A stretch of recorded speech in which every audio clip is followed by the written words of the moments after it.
चला मंडळी, आज आपण करडईची झणझणीत आणि झटपट अशी होणारी भाजी बनवूया। तर कढईत तेल टाकायचं आहे। तेल छान गरम झालं की त्यात लसूण टाकून घ्यायचं आहे।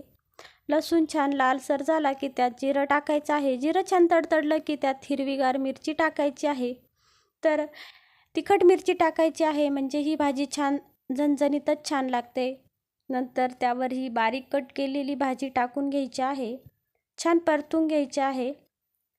नंतर अर्धवट शिजली की त्यात थोडंसं मीठ टाकून घ्यायचं आहे आपल्याला। तर मीठ टाकून घ्यायचं आहे। पुन्हा एकदा छान मिक्स करून आपल्याला ही भाजी शिजवून घ्यायची आहे। तर अगदी 5-6 मिनिटातच ही भाजी तयार होते। तर आपली भाजी छान शिजून झालेली आहे। नंतर त्यावर ओबडधोबड कुटलेला दाण्याचा कूट टाकायचा आहे आणि मस्त आपली भाजी तयार झालेली आहे। तर अगदी झटपट होते आणि गरमागरम भाकरीबरोबर खूप छान लागते। तर या खायला आणि पटकन सबस्क्राईब करा।